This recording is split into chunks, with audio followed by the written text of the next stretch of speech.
Welcome to let's learn English. আজকে আমি class 7-এর লেসন 1 দ্য বুক অফ নেচারের অ্যাক্টিভিটি 12 থেকে করাবো।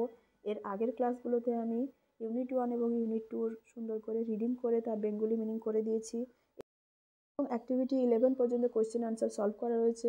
তোমরা ডেসক্রিপশন বক্সে লিঙ্ক দেওয়া থাকবে, ভিডিওগুলো গিয়ে দেখে নিও। এবং যারা আমার চ্যানেলটি সাবস্ক্রাইব করেছো আগে থেকে তাদেরকে অনেক অনেক থ্যাংক ইউ। যারা এই চ্যানেলটি প্রথম আজকে দেখছো তাদেরকে বলবো অতি অবশ্যই চ্যানেলটি সাবস্ক্রাইব করে নিও এবং পাশে থাকা বেল আইকনটি প্রেস করে অল এই অপশনটি সিলেক্ট করে নিও। তাহলে চলো আজকের ক্লাসটি শুরু করি। Activity 12A, read the paragraph below. নিচের অনুচ্ছেদটি পড়ো and put the apostrophe mark in the proper places. সঠিক জায়গায় অ্যাপোস্ট্রফি মার্ক বসাও। অ্যাপোস্ট্রফি মার্ক হচ্ছে এইটা। অ্যাপোস্ট্রফি কখন বসে? কোনো কিছু জিনিসের কারুর র বা এ বোঝাতে। ধরো সীমার পেন্সিল, তাহলে সীমাস পেন্সিল, SIMS সীমা, তারপরে একটা অ্যাপোস্ট্রফি দিয়ে এস বসবে, দিলে সেটা হবে সীমাজ পেন্সিল, সীমার পেন্সিল। এইরকম বোঝাতে অ্যাপোস্ট্রফিটা বসে। প্যারাগ্রাফটা দেখো, বুঝতে পারবে। Rahim's father is a well known person. রহিমের বাবা হন একজন পরিচিত ব্যক্তি। রহিমস ফাদার, রহিমের বাবা, এখানে রহিমের, তাহলে বাবা কার? রহিমের। এখানে একটা অ্যাপোস্ট্রফি এস বসবে, এসের আগে রহিম অ্যাপোস্ট্রফি দিয়ে একটা এস বসবে, দিলে হবে রহিমস ফাদার। রহিমের বাবা হন একজন পরিচিত মানুষ, পরিচিত ব্যক্তি। The honourable MLA of the area is his relative. Honourable কথার মানে হচ্ছে সম্মানীয়। সম্মানীয় MLA অব দ্য এরিয়া, ওই এলাকার যে সম্মানীয় MLA রয়েছেন, ইজ হিজ রিলেটিভ, হন তার আত্মীয়। He has donated of good some of money. He has donated, তিনি দান করেছেন, a good some of money, অনেক পরিমাণ টাকা। গুড সাম অফ মানি বলছে অনেক পরিমাণ টাকা তিনি দান করেছেন, টু দ্য লোকাল লাইব্রেরি, স্থানীয় গ্রন্থাগারে, ফর বাইং, কেনার জন্য, নিউ বুকস, নতুন বই কেনার জন্য স্থানীয় গ্রন্থাগারে তিনি টাকা দিয়েছেন। তাহলে এই সেন্টেন্সগুলোতে কিন্তু অ্যাপোস্ট্রফি বসানোর দরকার নেই, কারণ অ্যাপোস্ট্রফি বসার মধ্যে সেরকম কিছু নেই। The library is located near the girls high school. লাইব্রেরিটা কোথায়? লাইব্রেরিটা অবস্থান করে বা দ্য লাইব্রেরিটা রয়েছে near the girls high school, girls high স্কুলের পাশে। গার্লস বলতে একটা মেয়ের তো স্কুল হয় না, এটা প্লুরাল নাম্বার। তাই প্লুরাল নাম্বারের ক্ষেত্রে যখন মেয়েদের স্কুল বলা হচ্ছে, তাহলে মেয়েদের হচ্ছে একটা প্লুরাল নাম্বার, তার সঙ্গে আবার একটা অ্যাপোস্ট্রফি এস বসবে। সেই ক্ষেত্রে যখন প্লুরাল নাম্বারের পরে যখন অ্যাপোস্ট্রফি এস বসে, সেটা আগে বসে না, এস এর পরে অ্যাপোস্ট্রফিটা বসে। প্লুরাল নাম্বার যদি কোনো কিছু ওয়ার্ড হয় তারপরে অ্যাপোস্ট্রফি বসে, মানে এস এর পরে বসবে, এস এর আগে অ্যাপোস্ট্রফি বসে না। তাহলে the library is located near the girls high school. Sabina's brother and Akram's sister often visit the library. তাহলে সবিনার ভাই এবং আক্রমের বোন, তাহলে কার? একজনের ভাই একজনের বোন, এইভাবে বলা হচ্ছে। তাহলে সবিনাজ, এখানে একটা অ্যাপোস্ট্রফি এস বসবে, এখানে এস এর আগে বসবে, তাহলে সবিনার ভাই অ্যান্ড আক্রমস সিস্টার, তাহলে আক্রমস অ্যাপোস্ট্রফি এস বসবে, Akram's sister often visit the library, প্রায় ওই লাইব্রেরিতে যায়। দে লাইক টু রিড, তারা পড়তে পছন্দ করে, children's story book, children's story books, ছোট ছোট ছেলে মেয়েদের গল্প। তাহলে চাইল্ডের প্লুরাল নাম্বার হচ্ছে চিলড্রেন, তাহলে চিলড্রেন্স এখানে এটা হবে ছেলে মেয়েদের, তাহলে এটা অ্যাপোস্ট্রফি এস হবে, ছেলে মেয়েদের গল্প বই। অ্যান্ড টেগোরস পোয়েমস, এবং টেগোরের, রবীন্দ্রনাথ ঠাকুরের কবিতা, তাহলে টেগোরস এখানে অ্যাপোস্ট্রফি এস হবে, রবীন্দ্রনাথ ঠাকুরের পোয়েমস, কবিতা। দেয়ার পেরেন্টস, তাদের বাবা মা, অলসো গো দেয়ার, তাদের বাবা মারাও সেখানে যান। দেয়ার পেরেন্টস অলসো গো দেয়ার, এখানে অ্যাপোস্ট্রফি হবে না, এটা প্লুরাল নাম্বার, বাবা মায়েরা, মানে যতজন, এই যে সবিনা এবং আক্রমের ভাই এবং বোন যে যায়, তাদের বাবা মারা যান, তাহলে এটা হচ্ছে প্লুরাল নাম্বার রয়েছে। অলসো গো দেয়ার, তারাও সেখানে যায়। টু রিড নিউজ পেপার্স, খবরের কাগজ পড়তে। আফটার দ্য ডেজ ওয়ার্ক, দিনের সারাদিনের কাজের পরে ওইখানে খবরের কাগজ পড়তে যান। তাহলে ডেজ ওয়ার্ক এটা হচ্ছে দিনের, দিনের কাজ, এখানে বসবে একটা apostrophe. Activity 12B, Rewrite the following passage using contracted forms of words wherever applicable. Rewrite the following passage. নিচের প্যাসেজটি পুনরায় লেখো using contracted forms. Contracted forms মানে কন্ট্রাক্টেড ফর্মস অফ ওয়ার্ডস, শব্দের সংক্ষিপ্ত রূপ। কন্ট্রাক্টেড কথার মানে হচ্ছে সংক্ষিপ্ত, সংক্ষিপ্ত রূপ, একটা শব্দের সংক্ষিপ্ত রূপ ব্যবহার করে নিচের প্যাসেজটি পুনরায় লেখো। হোয়ার এভার অ্যাপ্লিকেবল, যেখানে প্রয়োজন। কন্ট্রাক্টেড ফর্মস কথার মানে হচ্ছে সংক্ষিপ্ত রূপ, যে কোনো শব্দ, দুটো শব্দকে অ্যাপোস্ট্রফি মার্ক বসিয়ে ওটাকে সংক্ষেপে লেখা, সেটাকেই বলা হচ্ছে কন্ট্রাক্টেড ফর্মস। প্যাসেজটি আগে দেখে নিই। দ্য টিচার সেড, শিক্ষক মহাশয় বলেন, we all know you are a good student, আমরা সকলেই জানি তুমি হও একজন ভালো ছাত্র। তাহলে এখানে যে রয়েছে ইউ আর, লক্ষ্য করে ইউ আর, এই ইউ আরকে আমরা সংক্ষিপ্ত রূপে লিখতে পারবো একটা অ্যাপোস্ট্রফি বসিয়ে। ইউর পরে একটা অ্যাপোস্ট্রফি দিয়ে আমরা আর ই লিখে দিলে হয়ে যাবে ইউ আর, এবং ওটাই হবে ইউ আর এর কন্ট্রাক্টেড ফর্মস। ইউ আন্ডারলাইন করে দিচ্ছি কোন শব্দগুলোর হবে, তারপরে তোমাদের আমি খাতায় লিখে রেখেছি, ওটা দেখাবো। তাহলে কোন কোন শব্দের কন্ট্রাক্টেড ফর্মসটা হবে সেটা আমি আন্ডারলাইন করে দিচ্ছি। তাহলে ইউ আর এটা একটা হবে। তারপরে রয়েছে আই ক্যানট আন্ডারস্ট্যান্ড, আমি বুঝতে পারি না, why you have done such a thing, কেন তুমি এরকম একটা জিনিস করেছো।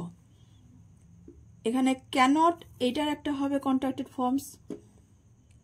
You should not behave rudely with your classmates, you should not behave, তোমার আচরণ করা উচিত নয়, রুডলি খারাপভাবে, উইথ ইউর ক্লাসমেটস, তোমার ক্লাসের বন্ধুদের সঙ্গে খারাপভাবে আচরণ করা উচিত নয়। তাহলে এখানে শুড নট এটার একটা কন্ট্রাক্টেড ফর্মস হবে।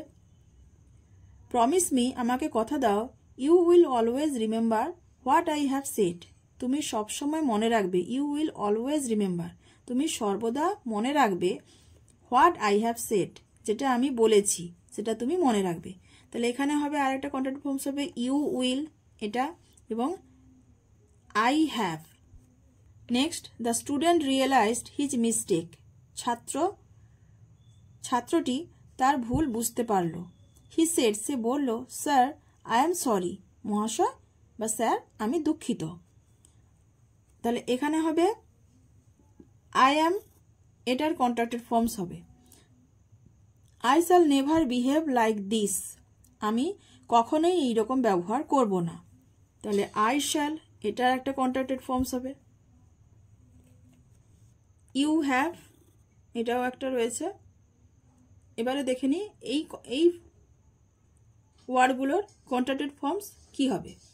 প্রথমেই ছিল ইউ আর, ইউ আর এর কন্ট্রাক্টেড ফর্ম হবে you apostrophe R E, you're. Can not, CAN apostrophe T দিলে হবে ক্যান্ট। ইউ হ্যাভ এটা হবে ইউ অ্যাপোস্ট্রফি দিয়ে VE, you've. Should not SHOULD, should, তার সঙ্গে N বসিয়ে অ্যাপোস্ট্রফি দিয়ে টি দিতে হবে, দিলে হবে শুডন্ট। ইউ উইল হবে ইউ অ্যাপোস্ট্রফি দিয়ে ডবল এল, দিলে হবে ইউ উইল। আই হ্যাভ হয়ে যাবে আই অ্যাপোস্ট্রফি দিয়ে VE, I've. Next I am, I apostrophe দিয়ে M. I shall, I apostrophe দিয়ে double L, I'll. Next activity 13A, fill in the chart correctly. নিচে একটা chart দেওয়া রয়েছে, ওইটা সঠিকভাবে পূরণ করতে হবে। কি জিনিসে পূরণ করতে হবে? প্রোনাউন্স দেওয়া রয়েছে, নেক্সট চার্টে রয়েছে, নেক্সট কলামে রয়েছে পজেসিভ অ্যাডজেক্টিভস, এবং তারপরে রয়েছে পজেসিভ প্রোনাউন্স। প্রোনাউন্সগুলো কি রয়েছে? আই, এই আই ওয়ার্ডের, এই আই প্রোনাউনের পজেসিভ অ্যাডজেক্টিভ কি হবে এবং পজেসিভ প্রোনাউন কি হবে। যেমন ধরো আই এর পজেসিভ অ্যাডজেক্টিভ হচ্ছে মাই, তাহলে মাই, ইয়োর, দেয়ার, হিজ, হার, এগুলো হচ্ছে পজেসিভ অ্যাডজেক্টিভ। এবং পজেসিভ প্রোনাউন কোনগুলো? ওইগুলোর সঙ্গে যেমন মাই রয়েছে, মাইয়ের পজেসিভ প্রোনাউন হবে মাইন।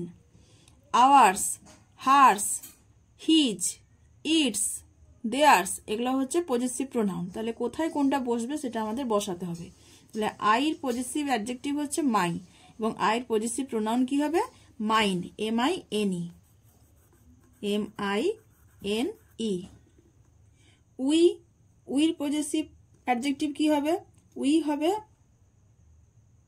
আওয়ার, OUR, আওয়ার, এবং তার পজেসিভ প্রোনাউন্স হবে আওয়ার্স। তারপর নেক্সট রয়েছে পজেসিভ অ্যাডজেক্টিভ ইয়োর।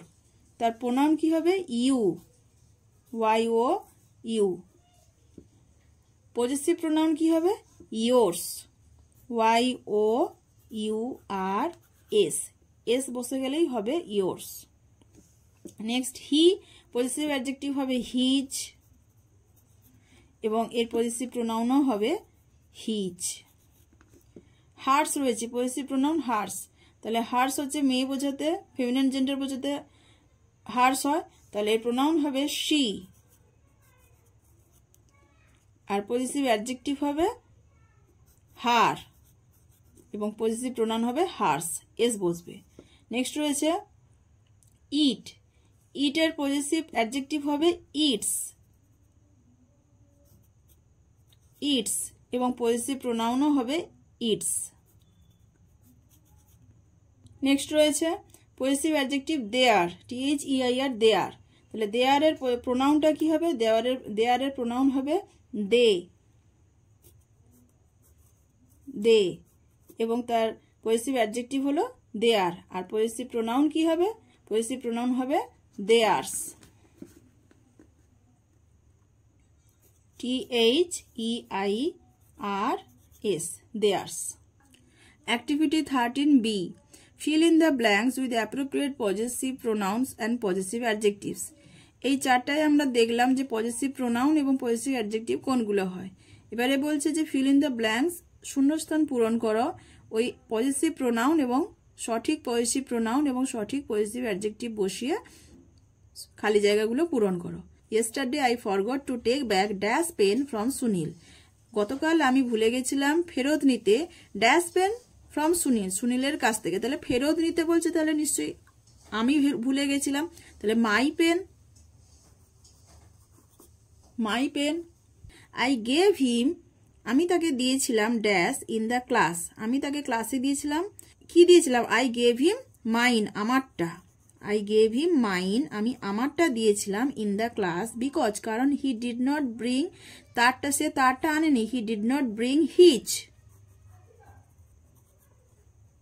আর একটা paragraph, the little girl has torn, ছোট মেয়েটি ছিঁড়ে ফেলেছে ড্যাশ ক্লোথস, তাহলে তার জামা কাপড়, তার পোশাক সে ছিঁড়ে ফেলেছে, হার,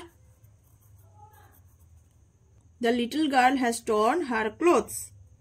but why are dash clothes dirty, কিন্তু কেন জামা কাপড়গুলো নোংরা হয়েছে? তাহলে but why are your clothes, your clothes dirty, তোমার জামা কাপড় কেন নোংরা হয়েছে? আস্কড, জিজ্ঞেস করলো the mother to the girl's elder brothers, মেয়েটির মা তার বড় ভাইদের, বড় দাদাদের জিজ্ঞেস করলো, তাহলে why are your clothes dirty, asked the mother to the girl's elder brothers. We have soiled, soil কথার মানে হচ্ছে মাটি, এবং সয়েলড এখানে ভার্ব ফর্মে বসছে, তাহলে উই হ্যাভ সয়েলড, আমরা কাদা করে ফেলেছি ড্যাশ ক্লোথস, উই হ্যাভ সয়েলড, আমরা কাদা করে ফেলেছি আওয়ার ক্লোথস, আমাদের জামা কাপড়, উই হ্যাভ সয়েলড আওয়ার ক্লোথস, আমরা আমাদের জামা কাপড় কাদা করে ফেলেছি হোয়াইল প্লেইং আউটসাইড, যখন বাইরে খেলা করছিলাম, দে সেড, তারা উত্তর দিল। তাহলে আজকের ভিডিওটা এই পর্যন্ত। তোমাদের ক্লাসটি কেমন লাগলো একটু কমেন্ট করে জানাবে, আর যদি ভালো লেগে থাকে তাহলে একটা লাইক করে দেবে এবং চ্যানেলটি অতি অবশ্যই সাবস্ক্রাইব করে নেবে। Thanks for watching the video.